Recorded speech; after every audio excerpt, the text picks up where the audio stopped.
Well, today is a fine day to talk about the 1911 pistol, and I've got two very nice ones right in front of you. And you are looking at a range officer there on the right hand side, built by Springfield Armory, production pistol. And this is my go-to pistol here for precision shooting work on the farm. I have well proven it, did not have to change too many pieces. This was built by Springfield a few years ago as a competition pistol, one that would easily shoot a true 1-inch group at 25 yards in the hand of an expert shooter. And that's not me, but anyway, this gun is a very precision gun. It's got the adjustable target sights on it. It sports a fiber optic sight up front. There's a green dot, and its diameter is 60 thousandths, so it's a nice small green dot. I've tuned the trigger on this down to 3 pounds, and it will shoot precise. I shoot playing cards with it a lot, and I can shoot a 3 of hearts at 7 yards, pick out the heart on the card, and I'm not 100% every time, but I can dot the hearts, the big ones or the small ones. The small ones are smaller than the caliber of the bullet. So on a good day, if I didn't drink too much coffee and in a good mood, I can make those hearts disappear into a black hole. So this is a new purchase for me, is the COLT GOLD CUP. This will be the focal point of today. It has a lot of similarities. Both these guns are forged out of stainless steel lower and upper on both. Neither one of them have any oddball finishes, like what I call oddball, Cerakote or some kind of nitriding, parkerizing, bluing. They're not oddball, but it's very difficult to keep those in good shape for me. On the farm and everyday carry, you're going to scratch the heck out of most of those coatings. And the bluing, for me, it won't hold up any better than the coating on a peanut M&M. By the time I carried it just a few times in and out of a holster, whether it be leather or I use a really nice Cadex style. It's some kind of a high-tech plastic made by Safari Land. But any way you go about it, in and out of the holster a few times, the bluing's gone. And I'm not a big fan of buying something brand new and taking a lot of glory in a finish and then it be gone before the week is out. I don't like that. My nerves can't handle it. So that's why I go with stainless steel. Both these guns stainless. And if I get a scratch on these, I don't have to cry. Just pull out some 2000 grit, fine sandpaper, very fine. You can't tell one side from the other as far as smoothness goes.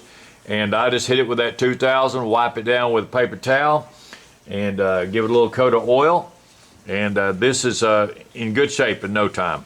This particular COLT GOLD CUP had a kind of a satin finish on it. All the parts on it had like a frost finish. The parts I mean is your thumb safety here, and the pin that goes through here, which is your slide stop and it holds the barrel link in place. All these had a frosty finish on them, and I gave them a treatment with the 2000 grit and got a nice mirror finish on them. And I just like that better. I don't like a frosty look. To me, a frosty look on a gun means you're trying to hide something, and usually a small deformation here or there. And I understand that from production standpoint. That's okay, but by the time this pistol comes to my house, it belongs to me. I can baby it a little bit and get it to look like I want it to look. So I hope that's helpful to you. I've told a lot of people about my 2000 grit sandpaper, and some of them have taken up with me on it. They really enjoy it. So let's go ahead and set the farm favorite aside for right now. This is the big brother. This is the one that the Colt is trying to catch up to, is the Springfield Armory range officer target model. And that's a beauty. I love it. You can see right there, you may be able to see it on camera. It says RO. Get a little closer there. It says RO target. You see it has a mirror finish on it. RO range officer target. It is the Springfield. You see the logo there. Maybe, maybe not. That thing is very shiny. So it's a Springfield. We're going to lay him aside.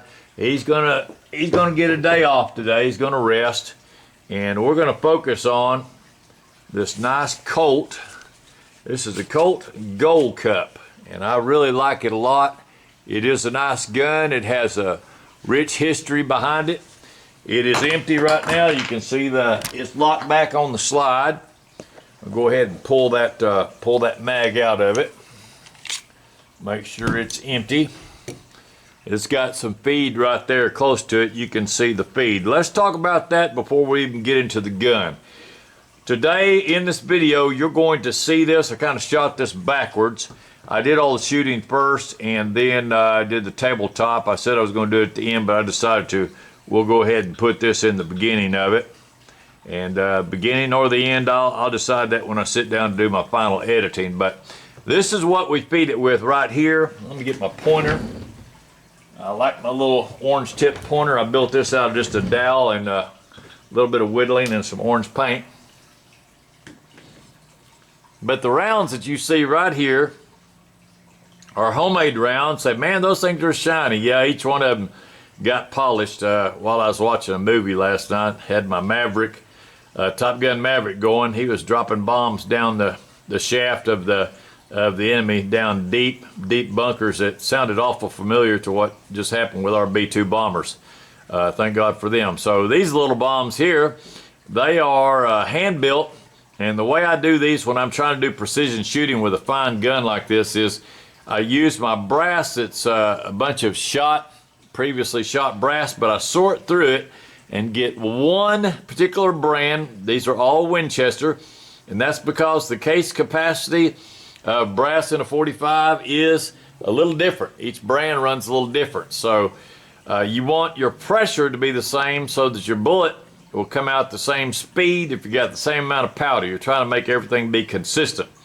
So Winchester brass, I'm using CCI primers, and the bullet right there that you see in the top of that is a very nice Berry's bullet. It is a precision coated premium coated lead. The lead's been swagged twice struck, and those are 180. This is my new favorite. 185 grain round nose hollow base. They do the hollow base to get that weight off of the 230 grain without making the bullet shorter. So it's kind of a tricky thing, but I really like those. When you drop from 230 to 185, it makes you lose 30% of your felt recoil. So instead of buying a compensator or a special glove for your hand or special springs or any of that other nonsense, you just drop your weight from 230 down to 185, and that is what most of your match grade guys are shooting on a 45 anyway. They're shooting 185s or 200s, and I like the 185.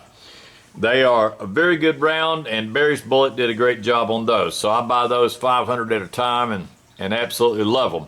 They're not the cheapest bullet out there. You can go with regular old lead and get by a little cheaper, but I don't want to lead my barrel up. I don't want lead all over the place, so I enjoy the electroplating, or however they do that, copper coating. It's only a couple of mils, but it's plenty thick enough, never lost it. And when I make these up, I do use my bullseye powder, the old school. Eventually I'll get to the Vitavori when I grow up, but right now I'm using the bullseye at 4.5 grains. And overall length on these is 1.26. They are crimped properly to factory spec and a little bit below that using the LITE factory crimper.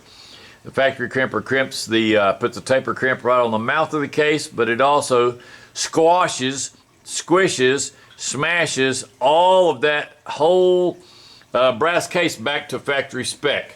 And I really like that a lot. So that's my big plug for my reloads. So the reloads are exactly the same that I shoot in my range officer, and I knew that they did good in it. They will shoot hole for hole for hole if you do your part. So I'm introducing my Colt. This is a Colt Gold Cup Trophy LITE. LITE just means that they didn't bother putting the cuts on the front strap, so you don't get your front strap cuts. And also the magwell is not a large flared magwell. This is just a kind of a military GI style magwell. Doesn't bother me a bit. I'm not using this in a combat role. I'm not using a speed shooter roll, so I'm happy with that. This pistol right here run you $17.50 if it is the true Gold Cup trophy with those features. If you get the Gold Cup LITE, you drop the price down from $17.50 down to $13.50. Now, all that being said, I did get a good deal on my range officer. I paid $850 for it used, and right now it will outperform the Colt in front of you just by a little bit, but there's reasons why. We'll get into that. The Colt, you will hear a lot of people talk trash about this gun, and they'll say, boy, Colt's QC is not what it used to be and all that stuff. That's fine. You can read anything and hear anything on the internet, but I'm going to tell you some things that you need to know for those that want to try to learn something today. These guns, this is empty, these guns have a little bit of play in them. Let's see if I can make it rattle for you. If you listen to that very carefully, you'll hear a little bit of rattle. Okay, so let's talk about that rattle on this nice Colt Gold Cup. Let's talk about it. Is the rattle a critical thing? Is that something that you should cry, maybe write a letter to home to your mom and tell her that your gun rattles? You're off on a military mission, say, oh, my Colt Gold Cup, I paid over $1,000 for it and it rattles. No, it means next to nothing. Now I'm going to tell you why. This is why, and you'll learn something here if you pay close attention. The M16 or AR-15 platform, years ago, people got it in their mind that the lower, this has a lower, this is the lower is your frame, and the upper is your slide here, they're similar in this respect. They thought if those two had any slack between them that there's no way the AR platform could be accurate. And they began selling a product called AccuWedge, and they would put that in the gun and wedge between the lower and the upper and try to get all that slack out of it. And they thought, boy, if I get that tight, the lower and the upper really tight, then I'll automatically get good accuracy. None of that's true at all, but it sold a whole lot of little AccuWedges. What is true is it doesn't hurt so much to have a little bit of play between here and here. In this case, on this particular gun, I measured the frame. I'm going to talk in thousandths here. I measured the frame at 746. I measured the slide at 761. That is a difference of 15 thousandths. And that's quite a bit. That's quite a bit. I've got a TSOS GI style gun pulled out of the box and it had 10 thousandths. So that cheaper gun was tighter built than the Colt. And yeah, that's true, but here's the thing. What really determines the accuracy on a 1911 is a good match grade barrel, and when they cut the lugs in the barrel, it's the way those lugs fit inside the corresponding cutouts in the slide. So the way that those two made up, and then the barrel bushing, the way that the barrel comes through that bushing on the end, that is a factor also. On this gun right now I know on the video I say it's 6, but it's actually 8. There's 8 thousandths of slop between the barrel and the barrel bushing. And if you want to be a precision shooter, that is a little bit too much. 8 thousandths. Let's put that into a perspective. A sheet of paper is 4 thousandths of an inch. I know this very well. I'm talking about standard real printer paper, not the plastic stuff from the dollar store. Real printer paper, a good name, you know, Hammersmith, somebody like that, it would be 4 thousandths. So you got 4 thousandths. So this Colt Gold Cup in front of you has turned into quite the little project. I wanted to be able to catch up with my range officer as far as accuracy goes. When I first got this gun, it did have some problems. And this is not that unusual for a production gun, but the extractor on this had a tension of 4.5 pounds, which meant it was too tight. And you take that magazine, fill it full of rounds, and stick it up in there, and unless that magazine spring is super strong, you're going to have a feed issue. So I switched out of the Colt magazine, went over to my nice magazine by Wilson 47D Combat magazine. and that took care of the problem, but it was just a band-aid that was covering up the fact that the extractor was too tight. So I had to do a little bit of bending on the extractor, tune it. I've got videos on how to do that with the Goldilocks tool, and you need to watch that. If you haven't watched it, just click through my stuff, look for extractor tuning, and you'll see all about the new Goldilocks tool and how to use a trigger gauge and the Goldilocks tool to find out exactly how much tension your extractor has. So overall, the Colt Gold Cup is a very nice gun. I am going to replace the barrel bushing on this. That 8 thousandths is no good for me. That is not the kind of gap that you want to have for precision shooting. So this will get replaced with a part made by E.G.W. And this is, right now, I measured it. The barrel on this gun is 578. I'm talking in thousandths here, so 0.578. 578. The bushing was 586, so it was 8 thousandths bigger. So when I get the one from E.G.W, the barrel bushing, I believe theirs is cut for 580 is what their book says, which is going to give me a clearance of 2 thousandths. So 2 thousandths tighter. So this gun will be plenty accurate enough for everything I want to do, which this is going to become my E.D.C. I'm going to let this range officer, I just got off the phone with a company called N.C., this North Carolina N.C. engraving, talked to Mr. Mark, and he's going to be cutting this for me for a direct mount with a Holosun red dot, and that's going to be interesting. There'll be a video about that later. This one is going to stay with the nice sights. I'm going to change out that red dot on the front, the red fiber optics. I've already had to melt that with a soldering iron to get that to stay on. It went flying off the gun, but I made a little melt right there where it can't go forward or aft. And the red dot on these, the fiber optic, they call it a LITE pipe, is 80 thousandths, and 80 is too big of a dot for me for precision shooting. So I'll probably be changing that out. We'll drop that down to a 60, just like I've got on the range officer, and we'll go from red to green because green just shows up better for my eyes. So overall, it is a very good gun. I don't have a problem with it. I've made a few little changes.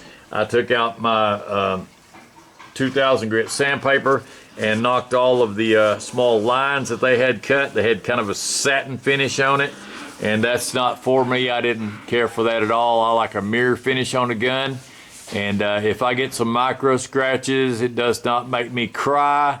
I don't have to write a letter to my congressman or to Colt or anybody else. I just take out some more 2000 grit and hit it, and then paper towel, and clean it up good. Any grit that might be left behind from the sandpaper, get that off, and then you end up with what you see there, which is a beautiful mirror finish.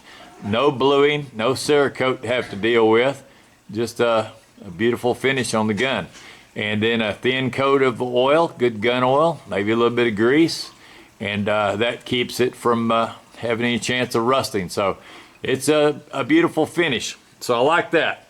So the gun is, it has a match grade barrel. That's a good thing, very nice. One of the world's best match grade barrels is made by Colt, and it's right here in this gun. So there's no problem with the barrel. The slide and the frame are forwards, no problem there. The trigger is a nice trigger, and I've tuned this down to about 4 pounds and probably will come down a little further, but it's good and crisp. It's got some good trigger parts internally. Not a lot of MIM parts. When I opened this gun up, it had a lot of actual tool steel parts in it. I was happy about that, the ones that are most important. It did have plastic back strap on it. I did not like that at all. This is E.G.W, and it is a stainless steel. Add a little bit of weight to the gun, but it's a good flat back strap like I like, and E.G.W makes an excellent part. It fit right in the gun. It was good and flush on the back. You can see it's a very good fit on that. So E.G.W makes good parts, man. I like their parts. And that's why I'll be putting a barrel bush in there that will also be the E.G.W. And I'll put a mirror finish on it. What else did I do any sanding on or polishing? Well, this piece right here, which goes through and locks your barrel into place. This is your barrel slide. It just holds everything together on the gun. And that is the slide stop and barrel lock. I take these had a frosty finish on it, and I don't like a frosty finish. That's a cover-up job. So I polish that off with a 2000 grit the same way on the thumb safety. I like the thumb safety to have a mirror finish on it. It just makes it easier to operate and clean and work with. It's got a little small ledge on it. You can see that there. It's not a true competition ledge. It's slightly extended, but it's still nice and narrow so it doesn't catch on my clothes or anything. So I really like the COLT Gold Cup. I don't have a problem with it. It's got some really nice adjustable sights on it on the back. You can see that there. It's got the screws to adjust it up and down, right and left. There's the screws. It's got the little pony on it, and it does say COLT. So you can see they cut the slide in such a way that you got plenty of room for that to move in the back up and down, spring loaded, and it adjusts good. So what we're going to do today, we're going to go out and shoot this. I want to talk to you about the goals. Now, what I did was I took a standard a rifle target and flipped it over on its backside so that I'd have that nice paper they're made out of. Took a nickel and a Sharpie, and I made 6 circles on there. And the circle around a nickel, I think a nickel is 0.85, but by the time you make a fat Sharpie mark around it, your circle is going to come in at 1 inch. So my goal today is to shoot those and try to put 3 bullets, hand loads, try to put 3 of those in the same hole. Once I do that, then I will know that that gun is worthy of being called a precision gun. And 1911s, they can be precise. You don't have to buy a high-end, and I'm not beating them up. Thank the Lord for them. Wilson Combat and Nighthawk and Cabot, some of these other gun builders, Ed Brown, they build beautiful 1911s. My wallet is not thick enough to go and put down $3,500 or $4,500 on a pistol. If I break out $4,500, it better have 4 wheels, an engine, a transmission, and a decent seat. I'll probably even expect an air conditioner at that price. So for me, getting into the $1,000 bracket where the gun is getting way on up there. $1,350, that was on layaway at the gun store. I got this from Guns Plus in Searcy, Arkansas, and I had to put down $1 a day. And they trusted me there, and I appreciate that, but I got it paid off. And say, is it worth it to you? Yes, it is, and I'll tell you why.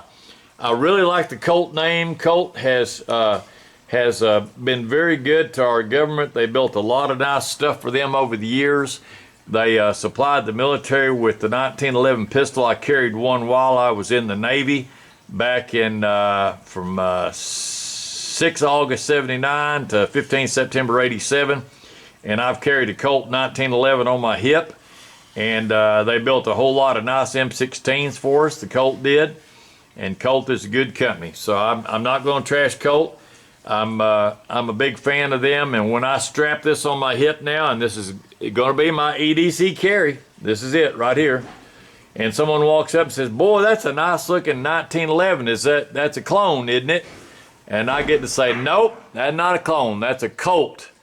That's a COLT 1911, and I want to be able to do that. I want to give proper respect where it's due, and that is that COLT right there in front of you. I like the COLT. I think they did a fantastic job. They had a few little things that I changed, but that's the beauty of the 1911. The 1911 reminds me of when I was a kid, and there was an engine called the Chevrolet 350 small block. And you opened up any kind of magazine back in the day, parts magazine like PAW, P-A-W, any kind of a motor gearhead kind of a magazine, and they were selling intake manifolds, distributors, they were selling heads, then aluminum heads came out. They made those parts. They made all kinds of parts for the 350 small block engine. It was like it was one of the most built engines where I live in Arkansas for people to hot rod, the 350 small block. And that's what the 1911 is. It is so famous worldwide. There's a company called Bull Armory over in Israel right now that builds the 1911. They build some beautiful 1911s. And there's probably 100 companies that either are building, have built, or working on a factory right now to build this gun.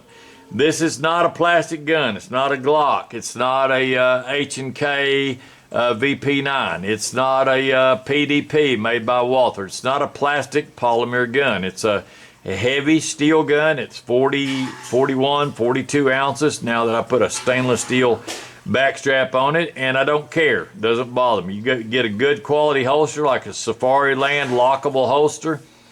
Drop it in there, have you a real good gun belt on, put it on good and tight, cinch it down, gird up your loins, as says in the Bible, and get it good and tight, and you put that gun in and out, don't even think about it. I've got sandwiches that weigh as much as my 1911, and I never have a problem picking up a sandwich. I pick up a half a gallon of milk, buttermilk, one of my treats that I have. And that half gallon of buttermilk weighs in at 4 pounds. A gallon of milk, gallon of water's 8 pounds. Half gallon of buttermilk, 4 pounds. And I don't even think about it. Don't think about it at all. And I don't think about it with this gun. It doesn't bother me. Somebody says, well, that thing's heavy compared to the new polymer. Yeah, but it absorbs the recoil. And again, 185 grains instead of 230, you've already dropped your recoil 30%. Then you put in a little bit less powder than a factory round, and you drop your recoil down to where a child can shoot it. My granddaughter can easily master and shoot this gun. She shoots playing cards at 7 yards, 10 yards, and she has no problem hitting a playing card. The next step up is to teach her how to start hitting the hearts on the 3 of hearts or 2 of hearts, and hitting the big heart, and then working down to the small heart. So that'll be a lot of fun. So I hope you enjoy the shooting video. Please stay until the end. You're going to see 6 circles get shot. There's going to be some sheep and cows in the background. You probably won't see them on the target. I'll be using a 2-camera system, and you'll get a chance to see this Gold Cup today. We'll see if it's worth having a Colt Gold Cup and see if they are really an accurate gun that could be used for target work. So we'll see you on the video where we go outside and do some shooting. Thanks so much for watching, and tap that like and subscribe. And I'll say Semper Fi to my Marine buddies. And Mark, we appreciate you for writing, corresponding, and participating back and forth. And my other Marine buddies too. And whoever wants to send me a cup of coffee money, $1.99 on that super thanks, be greatly appreciated, as the Marines have in the past. So thank you very much, and we'll see you out on the range. Over and out for now. All right, today is the day to prove if this Colt Gold Cup is a very precise gun. Today is the day to prove that. I've read enough stories on the internet about how sloppy and how junky they are, and I've read another story where someone said they were the most accurate 45 in the world, and the stories go back and forth. So I purchased one, $1,350 for a Colt Gold Cup LITE, meaning no serrations on the front strap, and no flared magwell, just a couple of items left off, saved me 500 bucks. So today what I'm going to do is try to do some precision shooting. You can see this clearly on my other camera. I'm going to put two cameras together, and I've got some sheep out there. I'll have to wait until they get in a safe location. They like gunplay for some reason. I guess I'm trained them to do that. They know when I come out here and do some shooting, they're also going to get fed. So I'll make sure that everything stays safe with them. So we're going to go ahead and shoot these. If I miss, it's on me. But what I'm trying to do, the goal today, is to see if I can get any of these circles, hit them 3 times with my hand loads. These circles are a Sharpie going around a nickel, which on a caliper will give you about 1 inch total for the circle itself. That's counting a bullet strike on the circle on the edge. The circle is right at 1 inch. So I would love out of these 6 to be at least get 1, if I can get steady enough. I'd like to get 1 of them where I could thread 3 bullets through the same hole. And if you think that's real easy to do, that means you haven't done very much shooting. So distance on this is 10 yards, 30 feet, trying to thread 45 caliber ACP, 3 of them, through the same hole or close to it. So here we go. Without further ado, as they say. And this is a new gun to me, so I'm still learning the trigger. This is not a approved grip because I'm on a sandbag, so I'm having to use a modified grip. We're gonna make it work.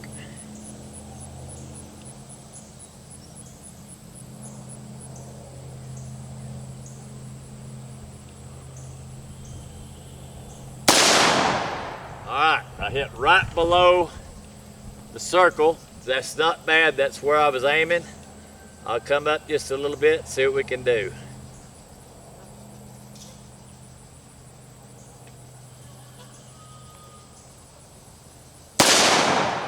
Hit to the right.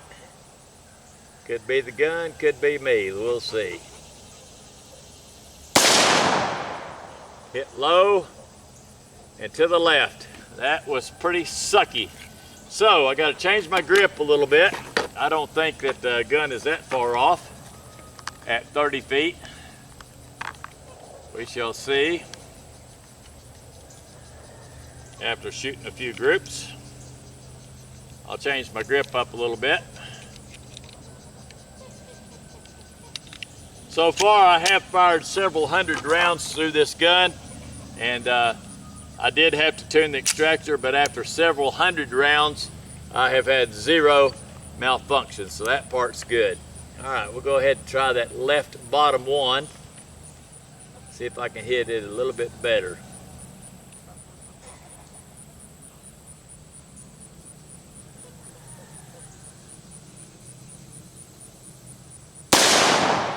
All right, there's one dead center of the circle. Let's see if I can do that again.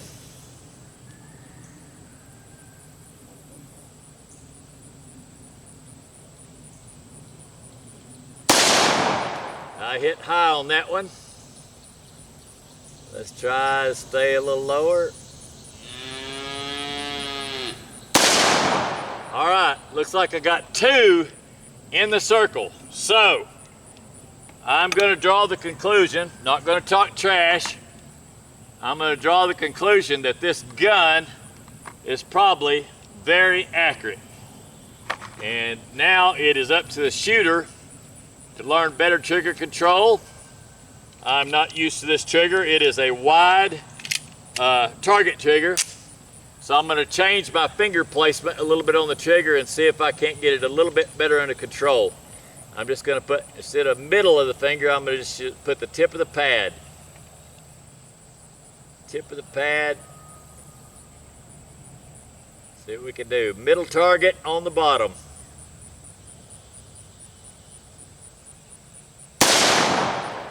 I cut the black, but I'm not in the circle. Cut the black, not in the circle. Let's see if we can split the difference.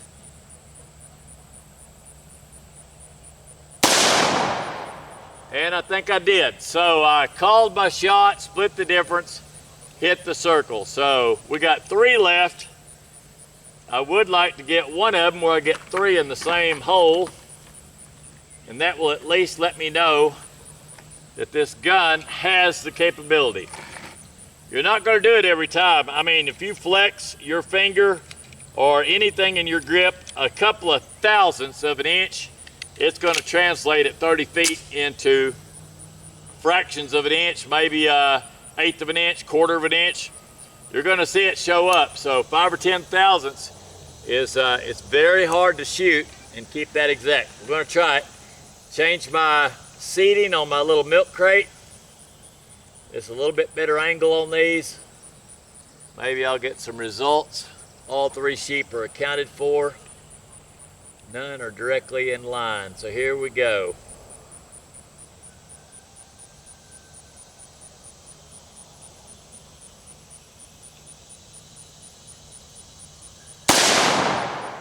there's one in the circle. Let's go again.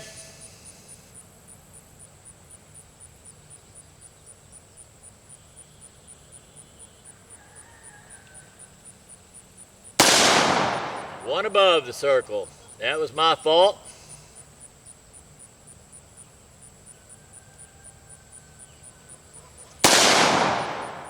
And I couldn't tell. That may be in the same upper hole, but I got 3 that are pretty close. Not good enough for me, not good enough. Tried to do precision shooting, so we got to lace one of these targets. I got to lace 3 of them through the same hole, or at least get close to it. That's the goal. If you can do that with a 1911, you do have an accurate gun. And the ones that I don't, that is definitely me, not the gun. I sure like that one, that the first one went right in the hole. I think I got a little bit cocky on that one. Now I got one sheep trying to line up on me. Gotta let her get out of there. She's on the move. Got the 3rd sheep. She is in the move and she is now clear. Okay. Part of being on a farm. All right. Middle circle, top row. See what we can do.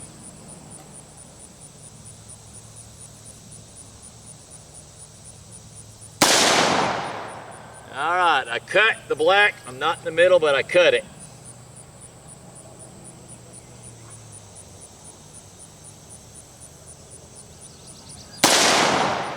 Almost the same hole, going a little higher. Change a little bit, see if I can drop down. All right, that's pretty much the same hole. I changed my aiming point just a little bit. As the sun's going down, it's starting to look a little bit different. We got one left. Pressure's on. Can he do it? Probably not, but I'm sure gonna try. I'm gonna try.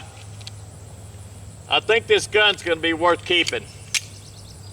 I've got a few little changes I'm gonna make to it. For one thing, it's got a lot of slack in the barrel bushing. I'm gonna get that out by getting a nice E.G.W barrel bushing. This one's got about 6 thousandths of a gap, 6 thousandths of slack, and I'll get that down to about 1 or 2 thousandths. Will be a lot better off. All right, last circle, top left. Here we go.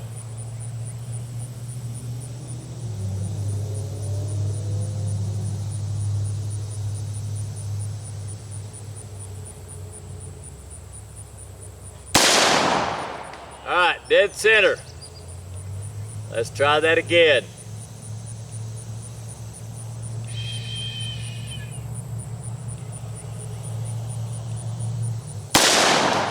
Really close, really close. Pull to the right just a skosh, not much. One more, let's see if I get one more in there. One more. Can he do it?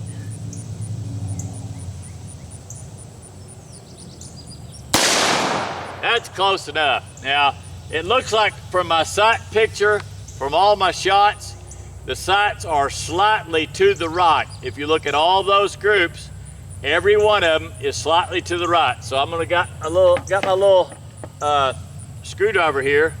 I'm gonna put one click left. I'm gonna sneak up on this. This doesn't do very much adjustment, but I do want, let's do 2. 2 clicks left at this distance. It won't make much difference, but that's what I want. Just a little bit of change. So that looks pretty good overall. And we'll go in the house and do a nice tabletop review of this COLT Gold Cup trophy. And also my sucky stance out here trying to shoot precision, trying to thread a needle through the same hole, 1-inch hole, put 3 45 caliber bullets in the same hole. That's tough to do. Try it. See if you can do it. Step you off 10 yards, 30 feet, and have a go at it. Thanks for watching. Please click that like and subscribe. Hope that you learned something, that the old COLT Gold Cup is quite the shooter, but you do have to do your part. It's not a magical gun. And this one may get a red dot. That sight on the front of this is 80 thousandths, which sucks. My Springfield range officer target is 60 thousandths, and it makes a big difference. If you aim small, you miss small. So the rest is trigger control, and I'll get there. I'm gonna reduce that trigger poundage down a little bit, and I think we'll be able to stack them pretty quick. Thanks for watching. Over and out for now.